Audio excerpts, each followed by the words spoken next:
Hi hello welcome to my channel Guntur గుమ్మగములు. And నేను channel name మార్చాను. అండ్ ఇంతకుముందు విరాట్ ఎంటర్టైన్మెంట్స్ ఉంటుండే, కానీ ఇప్పుడు గుంటూరు గుమ్మగములు అని మార్చాను.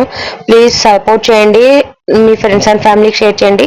అండ్ ఈరోజు నేను అస్సలు వంటదానాలు కూడా ఈజీగా చేసుకునే రెసిపీ ఇది, పన్నీర్ మటర్ మసాలా. అండ్ ఈరోజు నేను మా పిల్లల కోసము స్కూల్ లంచ్ బాక్స్ కోసం రెడీ చేసినాను. అండ్ దానికోసం నేను ఆనియన్స్, టమాటో, వెల్లుల్లిపాయలు కట్ చేసి పెట్టుకున్నాను. అండ్ ఇది సోయా పన్నీర్ని చక్కగా క్యూబ్స్ లా కట్ చేసుకుని ఒక హాఫ్ స్పూన్ ఆయిల్ వేసేసి వాటిని మంచిగా ఫ్రై చేసుకోవాలి. అంటే హెవీగా ఫ్రై చేయకండి, నాకు ఇక్కడ కొంచెం గోల్డెన్ బ్రౌన్ కలర్ ఎక్కువగా ఫ్రై అయిపోయినాయి. అండ్ ఇవి కొంచెం ఫ్రై అయిపోయిన తర్వాత చూడండి ఎలా అయిందో. అండ్ మీరు ఇంతగానం చేయదు, మీరు కొంచెం తక్కువగా చేసుకోండి ఫ్రై.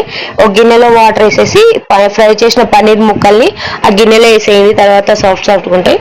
అండ్ అదే ప్యాన్ లో ఇంకొక 2 స్పూన్స్ ఆయిల్ వేసేసి కట్ చేసి పెట్టుకున్న ఆనియన్ కట్ చేసి పెట్టుకున్న టమాటో అండ్ ఒక 6-7 వెల్లుల్లిపాయలు పొట్టు తీసినవి, ఒక 4 లవంగాలు వేసేసి, నా దగ్గర జీడిపప్పు లేవు అందుకని నేను బాదం పప్పు వేసాను.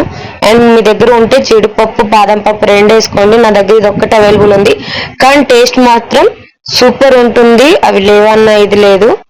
చక్కగా మొత్తం వేసేసి ఇలా ఫ్రై చేసేసుకొని ఒక 1 or 2 minutes మూత పెట్టి వదిలేయాలి. అండ్ తర్వాత అది మొత్తం మగ్గిన తర్వాత చూడండి ఎలా మొత్తం మగ్గిపోయినాయో ఆయిల్లో. అండ్ మిక్సీ జార్లో వేసుకొని కొంచెం చల్లగా అయినాక మిక్సీ జార్లో వేసుకొని ఫైన్ పేస్ట్ చేయాలి. అండ్ పేస్ట్ చేసి పక్కన పెట్టుకొని అదే ప్యాన్లో కొంచెం ఆయిల్ యాడ్ చేసుకొని ఆనియన్స్ సన్నగా కట్ చేసేసి అవి కొంచెం ఫ్రై అయ్యాక ఉప్పు, కారం, పసుపు వేసేసి చక్కగా ఫ్రై చేసుకోవాలి. ఇవి మొత్తం చక్కగా ఫ్రై అయిపోయిన తర్వాత ఇందాక మనం పేస్ట్ చేసి పెట్టుకున్న ప్యూరీ ఏదైతే ఉందో అది ఇందులో వేసేసుకొని చక్కగా కలిపెట్టేసుకోవాలి. మొత్తం కలిసేదాకా కలబెట్టేసుకొని మూత పెట్టేసుకొని వదిలేయాలి. చూడండి నేను ఒక 2 నిమిషాలు వదిలేసాను, 2-3 నిమిషాలు. ఇలా నాకు క్రీమీ టెక్స్చర్ వచ్చింది, ఆయిల్ అంతా బయటకు వచ్చి.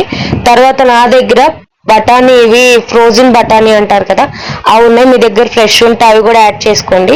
నేను అవి యాడ్ చేసి 1 నిమిషం తిప్పి తర్వాత పన్నీర్ పీసెస్ కూడా యాడ్ చేసి ఒక 2 minutes అటు కలబెట్టేసి మూత పెట్టేశాను. చక్కగా ఆ మొత్తం ఉప్పు, కారం, అన్ని మసాలా, ఈ పేస్ట్ మొత్తం ఆ పన్నీర్ పీసెస్కి పట్టాలి. అందుకని నేను తిప్పి ఒక 5-6 నిమిషాలు మూత పెట్టేసి వదిలేసాను. అండ్ తర్వాత ఇగోండి లంచ్ బాక్స్లోకి చపాతీ కూడా చేస్తున్నాను. పిల్లలకి అప్పుడప్పుడు ఇలా పన్నీర్ రెసిపీస్ అవి తినిపిస్తుండాలి, ఎందుకంటే వీటిలో ప్రోటీన్స్ ఉంటాయి కాబట్టి. అండ్ పిల్లలకి కూడా అలవాటు అవుతుంది. వెజిటేరియన్స్కి చాలా ఇష్టం ఇది నాకు తెలిసినంత వరకు. And please like and subscribe my channel.